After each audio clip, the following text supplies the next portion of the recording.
Hi, I'm glad you're here with me. Hmm. So, I have a few things that I would like to say to you. I think first, maybe if you could find quiet space, just somewhere where you won't be disturbed, and you can really just settle in and listen to my voice. Maybe you'd like to make yourself a tea or a coffee or something, and you can pause the audio now and unpause me when you're ready. I'll be right here, not going anywhere. Hmm. Okay, so I'm going to presume that you're settled in, and let's just take a few deep breaths together, just to relax and wind down, and just a nice deep inhale through in your nose into your belly, and then breathing out through your mouth.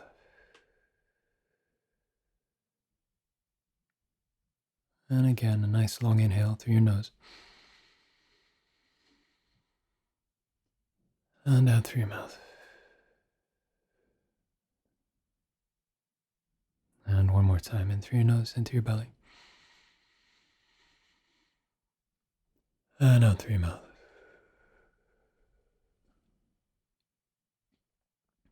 I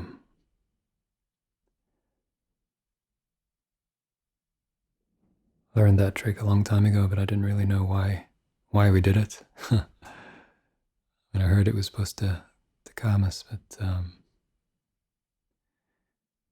apparently it's the vagus nerve. I think it's just breathing in deeply affects it or triggers it in some way, um, which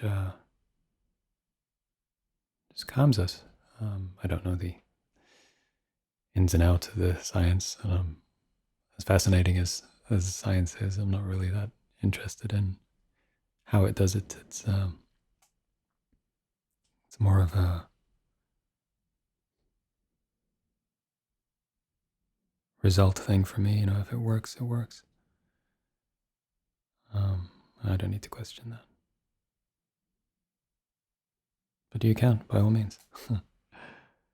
Anyway,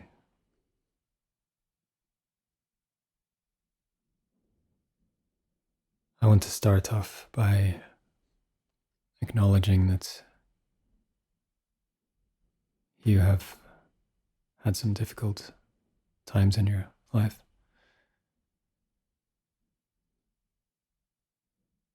that you've gone through some very emotional and perhaps disturbing situations. And I appreciate that it's been very difficult.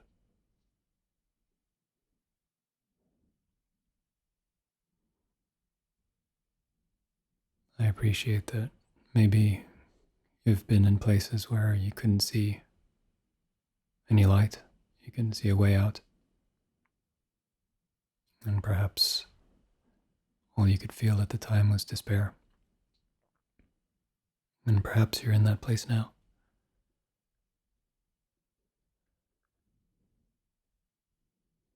If you are,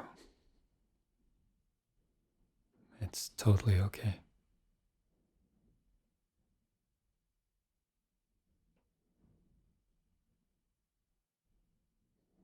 It's totally okay to feel whatever you're feeling right now. That's something that's taken me a long time to learn.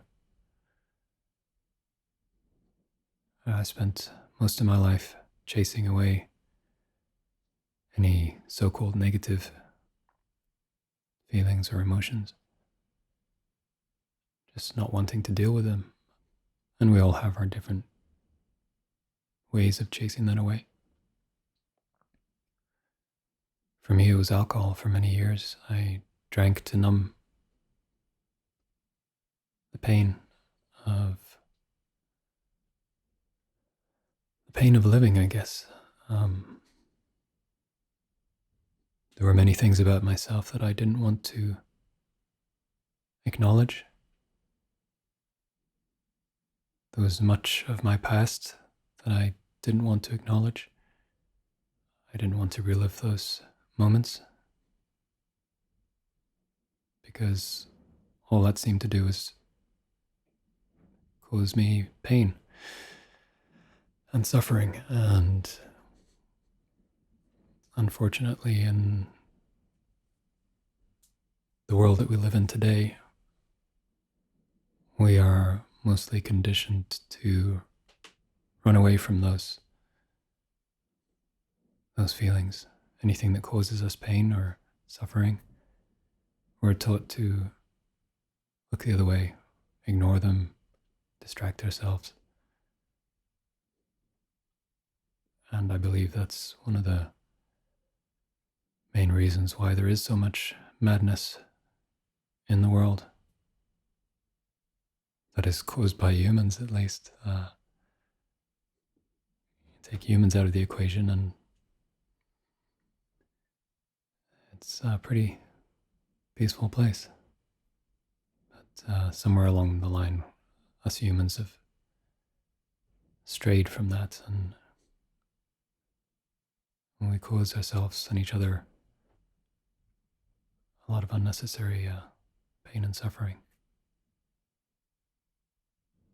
But for the next few minutes here with me, I want you to know that you are completely safe.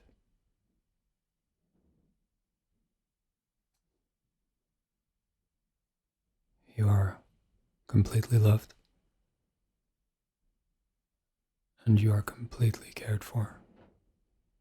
Right now, in this moment, just listening to my voice, you are whole.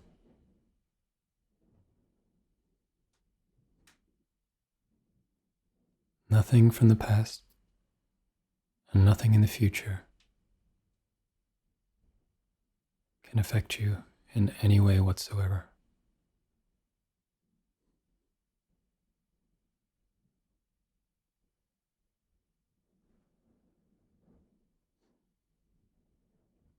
And I can say this with great certainty simply because I know you. And when I say I know you, I may not know your name or your occupation or your personality traits or your past. I may not know any of that. But that doesn't matter because that's not who you really are. All that stuff it's a beautiful icing on the cake. But the actual cake itself, and yes, I'm referring to you as a cake. I hope you like cake. Who doesn't like cake? But no, the core of you is exactly the same as the core of me. I know myself well enough to know that you are loved, and I love you. I love you unconditionally. And I'm not saying that from an egoic position,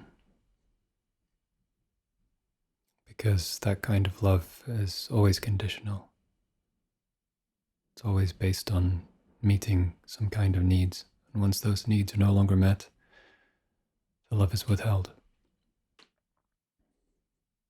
And that is unfortunately how most of romantic relationships function in this day and age. And if we find ourselves in such a relationship, we can find ourselves in a great amount of suffering.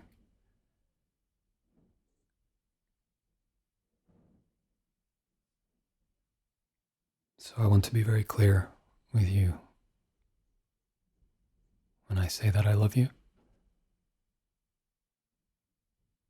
It comes from the core of who I am, which is exactly the same as the core of who you are. And all these thoughts that we have, this conditioning, these beliefs, whether it is something we have conditioned ourselves into believing, or whether it has come from years of someone else telling us something about ourselves. They are nothing but thoughts. They have no basis in reality whatsoever.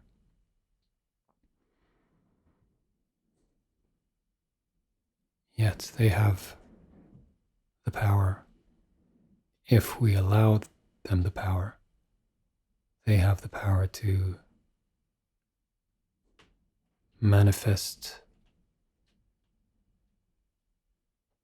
into reality, into our body, into our lives, into the way that we interact with other people and the way that we generally go about our day-to-day living.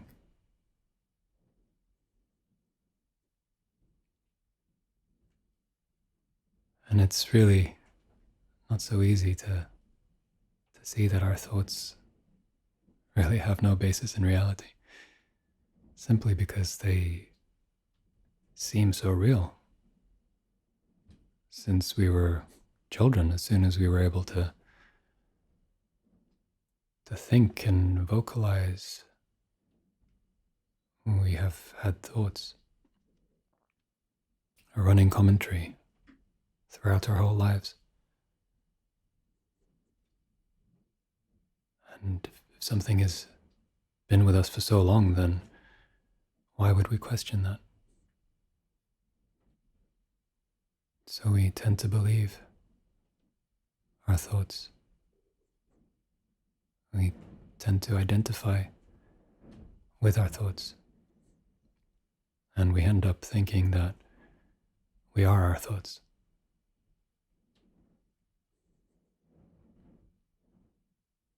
And that's what I mean when I talk about ego, which I do a fair bit. There are many definitions of ego, but to me, the most simplest one is simply a thought-created self. So a bundle of thoughts, a bundle of energy that has been created over time, fed by our own experiences and what we have heard and seen, what others have told us, what we think about ourselves. And this bundle becomes more and more elaborate the older we get through childhood and into adulthood. And we mistaken this ego for us.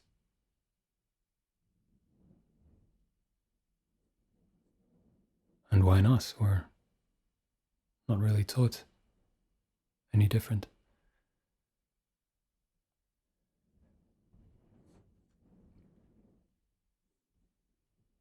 But to see this, even just to get a glimpse of this,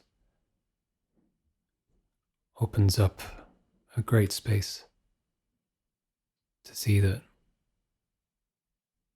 potentially even that we are not our thoughts. We don't have to believe anything that we think about ourselves or about anything else. And we certainly don't have to believe what thoughts are going on in other people's heads. When we get to this stage, then, when we don't even believe our own thoughts, the idea of buying into anyone else's thoughts is just ludicrous. Why would I believe your thoughts if I don't even believe my own? You have more power, more grace, more love than you can ever imagine. You are a divine expression of the universe. And tell me, how is a divine expression of the universe not worthy?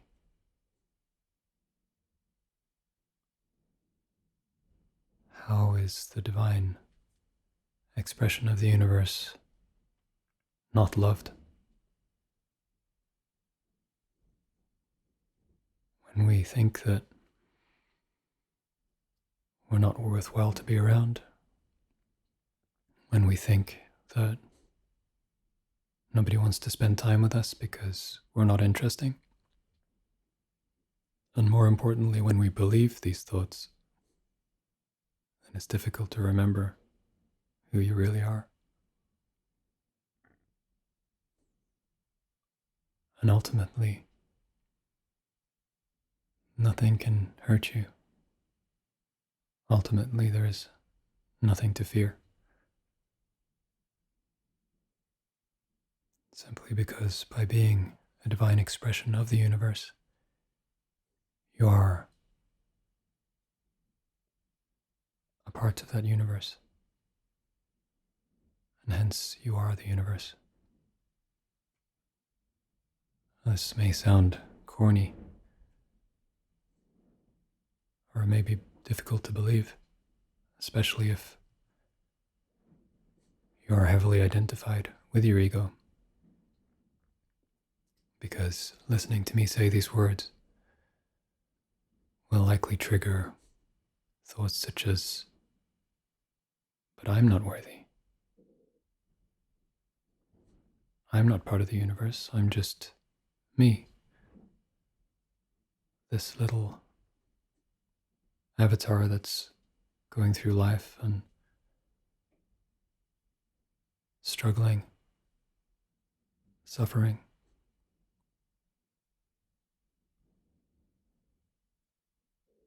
And that's exactly what ego does. It tries to pull you back. Because the moment you realize that you truly are everything, that's when the ego loses its control over you. And to the ego, that equates to death. And your ego, by the way, is just trying to look out for you. It means no harm. It's just trying to survive, and it thinks that what it does is the best way for you to survive.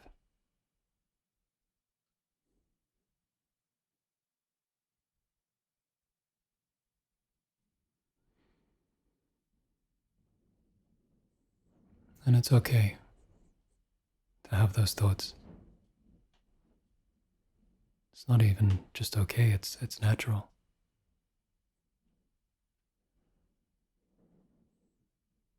But you don't have to believe them. What you can do instead is just listen to them. Be aware of those thoughts and watch them. Don't judge them or entertain them or feed them in any way. Watch them as you would a beautiful rare animal that you've never seen before that suddenly presents itself to you from out of the trees. For a brief moment, you would just look in awe at this beautiful creature. If you can learn to do that with your thoughts,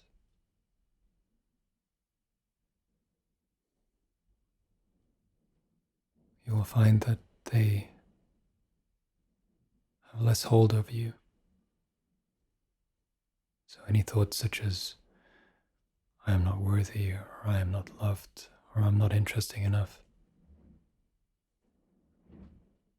you will simply hear them, acknowledge them, and let them go back to where they came from.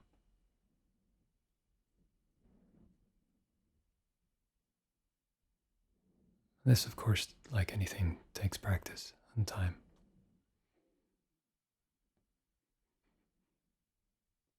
But I believe in you, and I know that you are capable of this.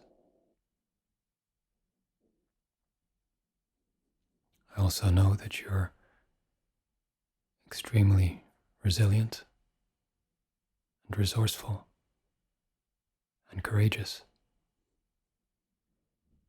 And the simple proof of that is that you're here right now, having survived everything that life has thrown at you.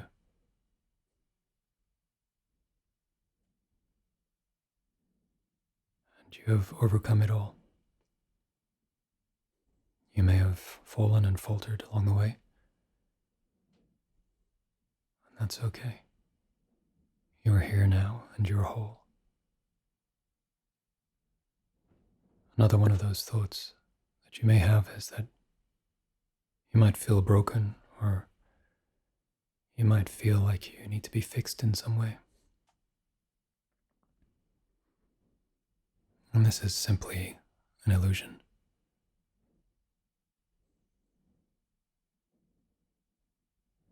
Although I know from my own experience how real it can feel. And I'm not saying this to patronize you or minimize any of your past experiences.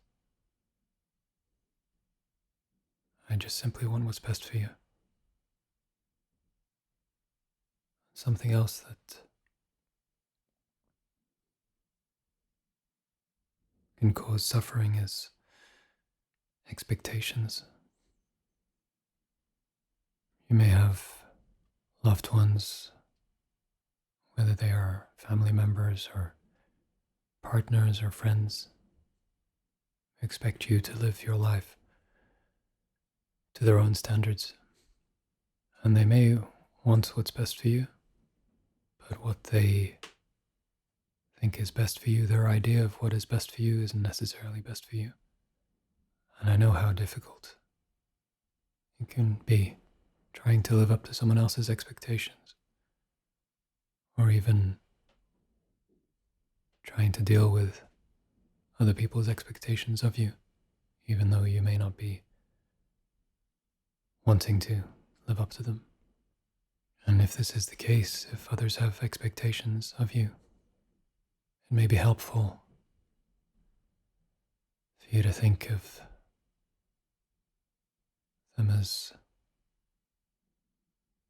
simply not understanding. They may want what's best for you, but they don't understand who you are. All they may see is your role in their lives. And they fail to see the real you. That is everything.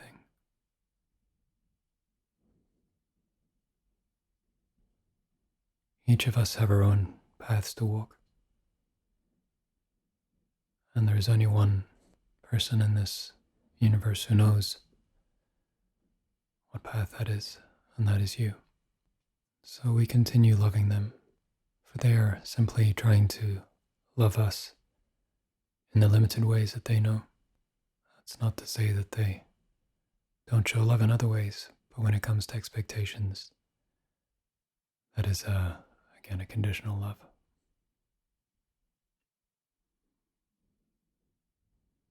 But not just other people's expectations of you, Also, your own expectations.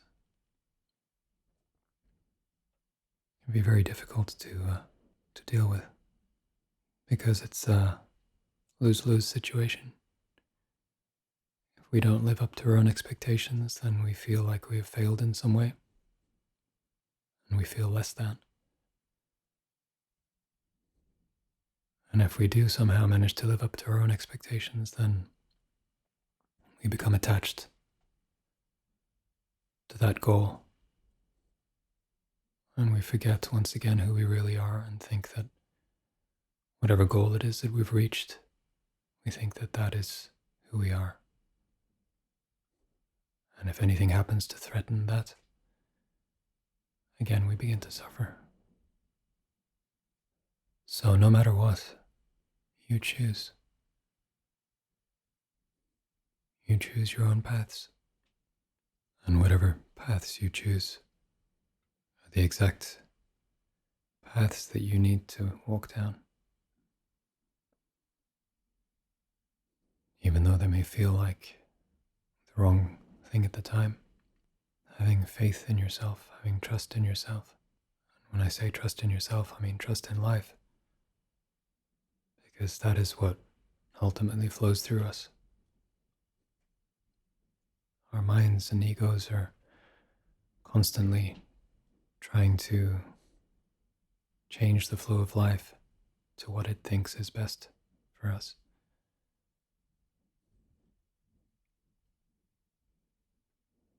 It's akin to a toddler walking into a science lab and demanding that, no, this is all wrong. This shouldn't be done like this. We must do it this way. And if things by some miracle work out, then the toddler will take full credit for the outcome. But if things don't work out, if things go awry, as it usually would do in that kind of situation, then the toddler blames everyone and everything else.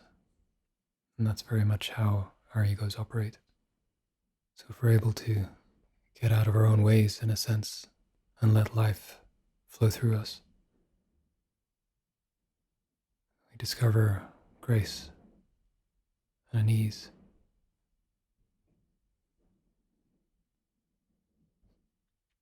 And we don't need to do this alone.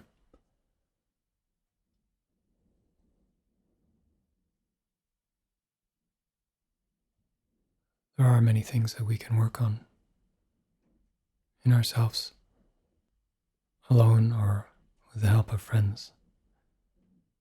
But if you're looking for a romantic relationship, then it's perfectly acceptable to go into one as you are right now. Whether you feel ready or not is, of course, totally up to you, and only you can decide that. But if you're waiting to feel fixed or less broken, then you may never escape that way of thinking. The important thing, I think, is that we are aware of ourselves, of our thought patterns, of our old beliefs, conditioning,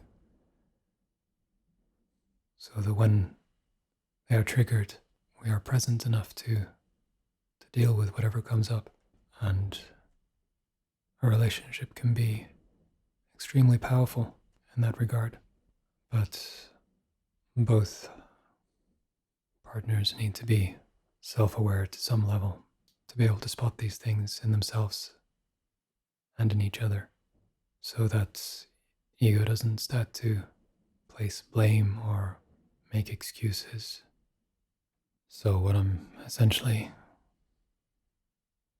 trying to say here is just to remind you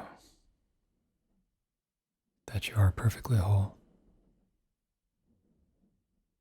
And if you desire to be in a relationship, which is a beautiful thing, and you feel ready, then there is No reason why you shouldn't be. You deserve the best. You are loved already. And feeling that love from within is a very beautiful thing. And there is nothing that can replace that. But in this human form, to be loved by another, to be touched, held, kissed, that is also a tremendously beautiful thing. And I think we all deserve that. But take your time when you do feel ready. Take your time. Make sure that you find someone who is calm, tender, loving, self-aware, and eager to work on themselves as much as help you work on yourself. So I hope that some of this has helped you in some small way. And if nothing more, just reminded you that you are beautiful, just the way you are right now. I love you.